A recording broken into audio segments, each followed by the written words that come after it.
आब'मोन आब' बिगामिनिबा हालागुरिनि आरज गाबनो फैयाखै फैदो ना ओमफ्राय मानोथो हाबदिया नोंसोरलाय सिङावलाय हाबदिया मानो हाबनांगौ मोनाखौ सिङाव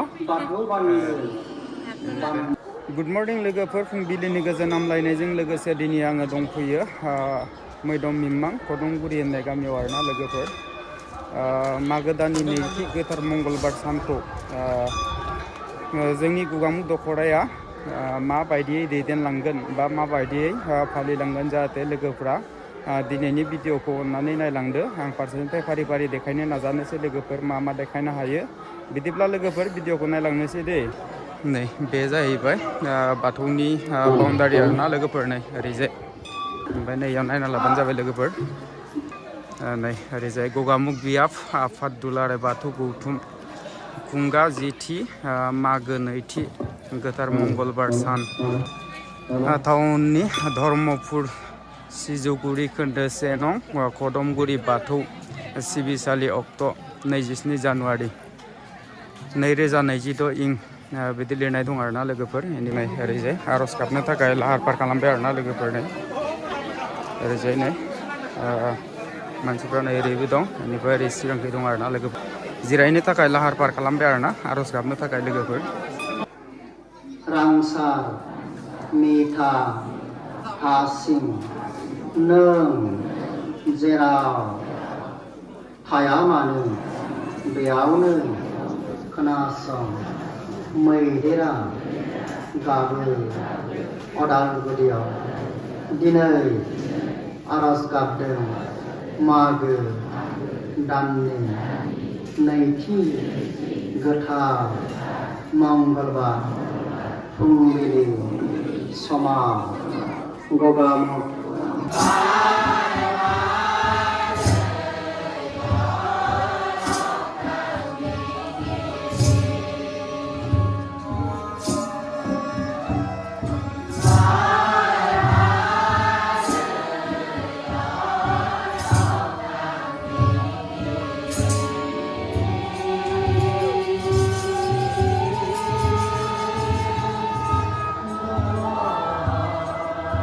दिब्ला ओरैजाय एसे रायलायनो दै लोगोफोर मादैयाव अबेनिफ्राय फैदोबा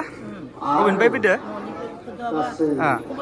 कपातनिफ्राय फैदो ना इयाव माबानो थाखाय ना आर'ज गाबनो थाखाय फैदों होमबालाय बायहेरायावलाय मानोथो जिरायखो नोंहा बायहेरायावलाय मानोथो जिरायखो आर'ज गाबनायालाय बुरि बैसो ना बेनि थाखायनो माने सिङाव हाबनाय जादों आरो ना दे बिदिब्ला ओरैजाय रायलायनो दे आब'मोन आब' बिगामिनिबा हालागुरिनि आर'ज गाबनो फैयाखै फैदो ना ओमफ्राय मानोथो हाबदिया नोंसोरलाय सिङावलाय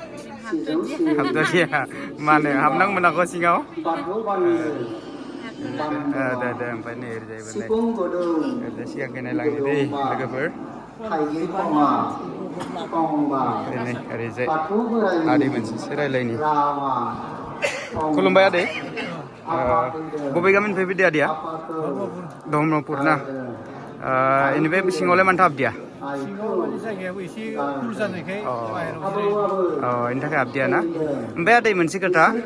दिनै मागो दाननि नैथि मंगलबाराव जोंनि बाथौ हारिया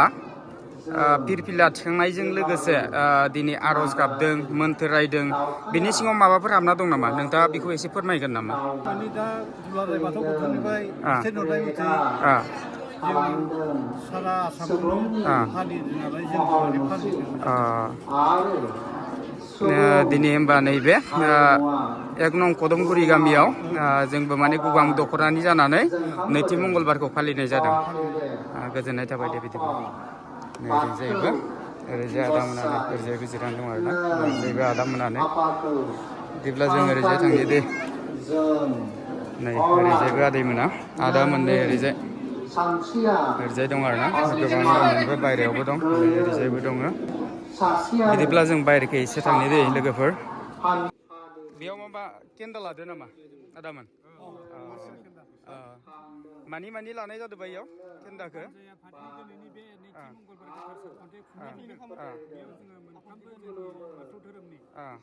मोनफ्रोमबो गामि ओनसोलाव सिङाव थानाय 64 खान गामिनिफ्राय जोङो लाइजामाव दैथायहरनाय न'खरसेयाव 20 रां लोगोसे माइरं 1 केजि बेखौ जोङो लानाय जादों बानजाय आफादा आरो बिनि सोरबाफोर थांनाय 2022-22 मायथाइनि खेन्दाफोर बखिया दङब्ला बेखौबो लाफानाय जादों आरोबाव लोगोसे जोङो बेयाव दिनैनि थान्दै आजावनाय गामि गंफ्रामाव सासेयानो फै सानैयानो फै साथामानो फै बा 10 जनानो फै बिथांमोननि थाखाय जोङो जाहोनायनि लाहार फाहार लानायनि थाखाय मात्र 50 रां लानाय जादों बेखिनिखौनो जोङो बे मासियाव जिरायनानै आजावदों दोननानै सोरबा होलांनाय बुस्थुफोरखौ लाखिनाय जादों सोरबाफोर आरो गोदानै गिबि होलां जेनेबा बेखौबो लाबावनाय जादों गोजोननाय थाबाय दे आदा बिदिब्ला नै ओरैजाय थांनि दै नैबे आदाया जोंहा बाथौ धोरोम सिबिनायाव आर'जनि गोहोम आरो बेखौ जौगाखांहोनायाव माइनाव आरो लाइमोनफोरनि बिहोमा बे आयदाखौ बिथाङा बेखेवसारनो हागोन जाहाथे बयबो गोसो गोथारै गोसोना खोनासङो जाहाथे जों दाउ फैनायनि मथे जों माबा मोनसे मोनलांनाय खाबु लायो आरो आं बिथांखौ गावनि बर'फोरा दागां बर' साहित्याव 2009निफ्राय आंखौ बोबोदों 2009 ओमफ्राय दिनैसिम माने नन स्टप इयारलि बोसोर मोनफ्रामबो गेप्स गैथ'आ ओमफ्राय आंनि बर' सावथुन मुलुगाव रल मोनजेननाया रं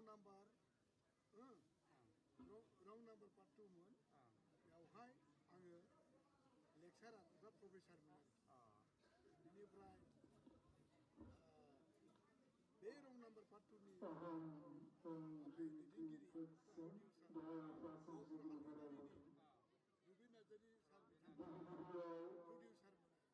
जानाया गोदान बाथौ सानजों लोब्बा लानानै बिथांनि हौवाया आर्मि ब्रह्मपुर सिजौगुरि खोन्दो आफादनि खुंफुंनायाव धर्मपुरनि आरो गगामुख बिहार बिथांनि दुलाराय बाथौ गौथुमनि दैदेननायाव सानसेनि हाबाफारि लानानै बिथाङा सासे 1 नं खदमगुरि गामिनि बे गोथार बाथौ सिबिसालियाव मोसाखावरि बयबो फोरोंगिरि गाजा गोमजायै नुजाथिफैनाय गासैबो बाथौ सिबियारि बिथांमोननिसिम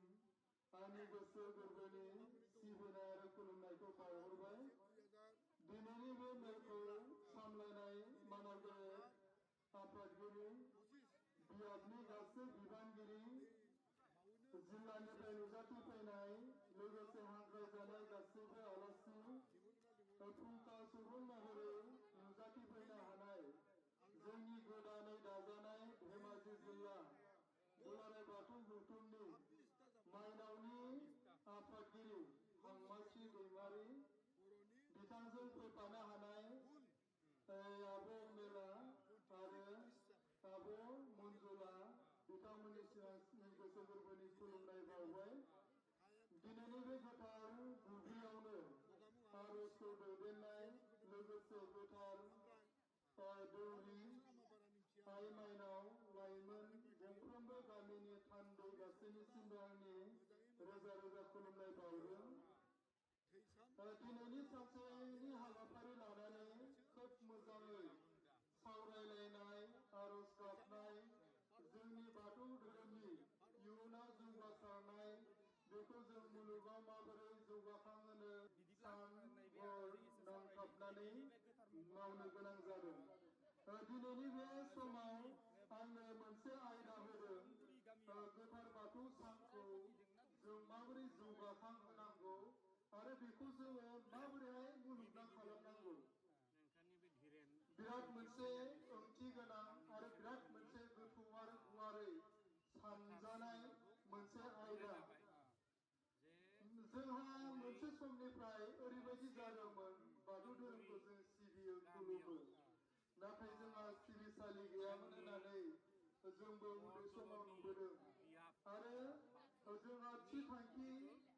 मोनसे बेखौ सिबिनायनि बा जोंहा बेबायदि गोथार बाथौ साननि मोनसे थि सान गैयामोन दङमोनब्लाबो बियो सरकारि महरै गनायजानाय नङामोन दा बेखिनि मोनथायखौ मोननो थाखाय जोंनि गोबां मिनिस्टारफोर जुजिनांदों गोबां मिरुआव बिबान लानाय बिथांमोना जुजिनांदों आरो जोंनिफ्राय गोबां थुनलाइ नांगौ होननानै बिजादों आरो जोंनि राव थुनलाइफोरा माबायदि जौगानाय जोंनि बे बाथौ धोरोमाव बेसेबां सुबुं अनजिमानि बाथौ धोरोम सिबिग्रा दङ बेफोरबायदि सोंजादों नाथाय जोंनि माखासे मिनिस्टारफोराबो एसे माने बिराद गियानि खामानि मावदों आरो जाय खामानिखौ आसाम सरकारजों मावग्रोनांगौ बे खामानिखौ मावग्रोआबासिनो थोंजोङै माने सेन्ट्रेल लेभेलाव भारत सरकारजों मावहैग्रोदों दा भारत सरकारजों मावहैजेननायाव बिथांमोना बुंदों नोंसोरनाथ' खामानि मावनाया गासैबो जाजोब्बाय नाथाय नोंथांमोना बेखौ नोंसोरनि स्टेट लेभेलावसो मावग्रोनांगौमोन स्टेट लेभेलनिफ्राय नोंसोरना जुदि मोनसे रेकमेन्डेसन हरोब्लानो बेयो सेन्ट्रेल लेभेलाव जाखानाय जों बेखौ नेवसिनानै दोननो हाया बेबायदि बुंदों मोनसे समाव लाइमोनफोरनि ओरैनो ज' मोनसे जिरायनाय दंमोन गुवाहाटि बाथौफुरियाव जादोंमोन लाइमोनफोरनि बिबान थानायाव जिल्लानि बिबान थानायाव आंबो दंहैयोमोन बेहाय बिश्वजित दैमारिया गासैबो लाइमोनफोरखौ लिंनानै गोबां बाथ्रा सावरायदोंमोन जोंनि बाथौ धोरोमखौ माबोरै जौगानो माबोरै फोगोमनो माबोरै जोङो बयखौबो गोरबो बिखायाव सोनानै होनो हानो बेखौ मोजां सावरायनायावनो बियो फंनैसो बाथ्राखौ बिराद मोजां बुंदों जाय बाथ्राया नंथारगौ आरो जायखौ जों बाथौ सिबियारिफोरा मावथारनांगौ बियो बुंदों मा जाय मोनसे धोरोमखौ जुदि मोनसे भारत हादरनि संबिजिराव रेजिस्ट्रेसन खालामनांगौ जायोब्ला बै धोरोम सिबियारिफोरा 8 लाख जानांगौ जाहैबाय आरो मिथिदोंना 8 लाख जानांगौनो आरो 8 लाख जायोब्ला बे 8 लाख जायोब्ला माने बे रेजिस्ट्रेसन खालामनो हानाय मोनथाय दं होननानै बुंदों आरो बेनि गेजेराव बिथाङा बुंबावदों मा बै जाय धोरोमखौ सिबियो बै धोरोमनि सोमोन्दै बिजाबफोर लिरनाय दंना गैया जों बर'आल' मिथिबा जायाना गुबुन मानसिफोराबो बुजिनांगौ रोंनांगौ बाथौ धोरोम माने मा बा बाथौ धोरोमनि सिबिनाय खान्थिफोरा माबायदि बेखौ रावनावबो जाहाथे सोंनांगौ जाया गुबुनफोराबो बेखौ फरायनो हानाय बायदियै असमियानो जा हिन्दीयानो जा इंराजियानो जा बेखौ फोसावनांगौ होननानै बुंदों आरो मोनसे खोथाया जाहैबावबाय बे धोरोमनि सोमोन्दै नेशनेल लेभेल बा हादरनि गेजेराव आरो इन्टारनेशनेल लेभेलाव मुलुगनांनि गेजेराव सेमिनारफोर जादोंना जायाखै बेबायदि खुंदोंना खुङाखै बेबायदि खुंनाय जानांगौ होननानै बुंदों दा बैफोरबायदि मोनफ्रोमबो हाबाफारिखौ लानानै फोसावनानै जोंबो रोंनानै सोलोंनानै बेखौ गुबुननो फोसावनो हानाय जानांगोन दिनै जोङो न' थांनानै फोसावहैनो हाया जोंनि देरसिन जेंनाया जाहैबाय गगामुगाव मोनसे जेंना दंमोन जोंहा बिदिब्ला ओरैजा संनाय खावनायखौ एसे नायनो थांनि मा खालामदो आब'मोन मा खालामदो जिरायनानै मिटिङाव फैदोंना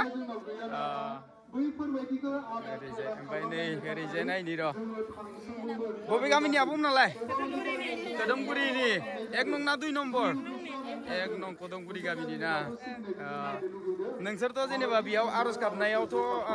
थानो थाखाय माबा मोनाखै सुबिदा मोनाखै माने गावनि जायगाया खुंनाय हिसाबै नोंथांमोना माने मावनाय दांनायाव मुखुब जानो गोनां जादों आरोना बेनि थाखायनो माने नोंथांमोना आर'ज गाबनाय हाबाफारियाव थानो मोनाखैना दे जेबो नङा दे सासे सानै दं सासे सानैयाथ' थाखानांगोन मानो होनना बुङोब्ला गावनि जायगायावनो जादों इस्थिया ना दे जागोन दे होमबा ओरैजाय नायनि र' नै ओरैजायबो आब'मोना मा खालामदो आब'मोनालाय सालाद बानायदों बेयावलाय मा मा थागोन सालादावलाय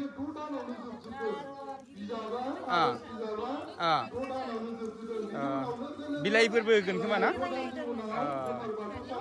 दे जागोन बिदिब्ला ना ओरैजाय नायनि बिदिब्ला नै ओरैजायबो आब'मोना मा हादोंथाय मा हादों आब'मोनालाय हाइजें ओंख्रियाव होगोन ना मागोन बेखौलाय बुदाव होगोन ना बुटखौ माने ओंखामजों जानो थाखाय माबा खालामगोन ना मा जाखो अ दा माबा जानायाव प्रसाद जानायाव अ माने संख्रि बानलु इदि लगायनानै जासिगोन ना मा जाखो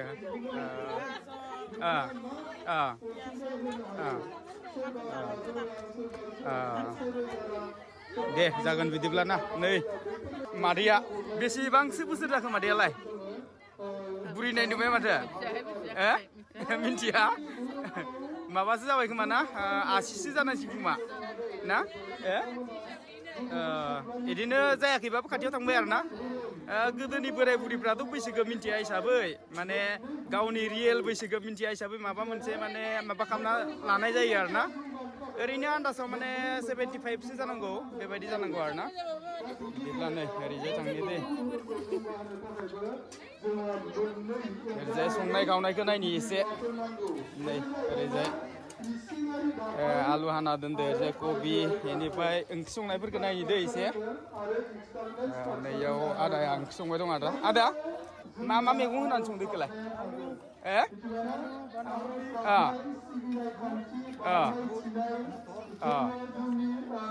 माबायावथ' जोंना जेनेबा धोरोम सिबिनाय दिनावथ' ना बेदर जाया नालाय निरामिस आरो ना आलु कबि मटर नैयाव आलु कबि मटर बेनिफ्राय इयाव मा ओंखाम रुदों ना मा जाखो ओंखाम ना ओंखामखौ मार गारदों आरो ना नैयाव ओंखाम संदो ओमफ्राय नै ओरैजायबो ओंखाम ओमफ्राय नै ओरैजाय नै फंबाया फंबाय मा खालामदो फंबाय एसे रायज्लायदो र' फंबायखौथ' मिथिखायो जानांगौ बिथाङा माने फरायसा आफादावबो दं आरो ना मा खालामदों फंबाय निउस लादों दे फंबायखौथ' गोबाङानो सिनायखायो जानांगौ गुगामुग खालामनि आरो ना नामा मामोनलाय फंबाय ना बिस्वजित बसुमतारी ना दे जागोन दे फंबाय दै बिदिब्ला नै ओरैजाय आब'मोनाबो बेनिफ्राय नैयाव मा ओंख्रि संदो बेयावलाय दालि ना निरामिससो ना रुदों ना माबा खालाम दैखौलाय थाव दैखौलाय थाव सेरदों ना जेबो नङा दे जागोन बिदिब्ला ना बेनिफ्राय नै ओरैजाय इयावलाय मा दं ओंखाम दं ना मा दं इयावलाय देलाय बोखारना लायसै नायनि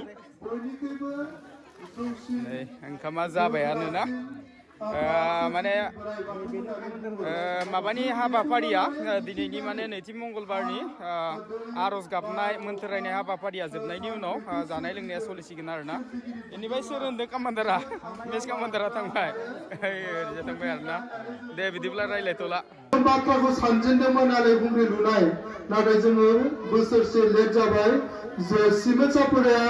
जोंनि उनाव सानदोंमोन बिथांमोना जोंनि सिगां खुन्थाखौ लुजोबनानै दिन्थिबाय दाख्लै जों नुबोबाय बिथांमोनाबो ओरैबायदि नैबे जायगानिफ्राय बै माने लामासिम खुन्थायानो नायबाबो नायख'नो हाया जों गुबुननि धोरोमसालियाव थाङोब्लासो बेफोरबायदिखौ नुयोमोन जोंनि गेजेरावबो जोंनि बाथौ धोरोमाबो दिनै बे रोखोम जाना थांगासिनो दङ दा आं गोबां बुंनो सानाखै आं गोबां माने गलाय गथाय बुंलांदों समा गुसुंनि थाखाय गोथार बाथौ सानखौ जोङो दिनै बबेबा जायगायाव नुदों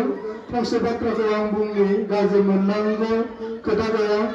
जोङो दिनै बबेयावबा जिथि गोथार बाथौ सान बा बबेयावबा 10थि गोथार बाथौ सान होनानै टेक्सफोराव लिरनाय नुदों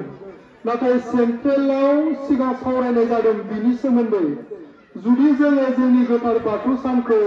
दिनैफ्राय 1थि 2थि 3थि 4थि जुदि लानानै थाङोब्ला जोङो गावनि बे मान मर्यादाखौ फाहायनानै लानाय जागोन जाय जोंनि बे सिबिनाया बेसेबांबा हाजार बोसोरनि सिगां दङमोन बे हाजार बोसोरनि सिगांखौ दिनै जोङो 10 बोसोरनि मान मर्यादा मोनसे होदों नाथाय जों बेसे गाहाय साननानै लानाय जादों बा जोंनि सिबिनाय खान्थिखौ थिसननानै होदों बेखिनियानो लोगोफोर दिनैनि भिडिअआ बेखिनियानोमोन भिडिअखौ नायनानै मोजां मोनदोंब्ला लाइक खालाम शेयार खालाम कमेन्ट खालाम ओमफ्राय मोनसे खोथा लोगोफोर भिडिअ बानायनायाव गोबां खस्थ' जायो दे लोगोफोर भिडिअखौ ओरैनो थांनो नाङा भिडिअ जुदि गोदान नुयाखैफ्लांदोंब्ला धीरेन बसुमतारी इउटुब चेनेलखौ साबस्क्राइब खालामना होबानो जाबाय लोगोसेनो दिनैनि भिडिअखौ बेखिनियावनो दोनथ'नाय जाबाय।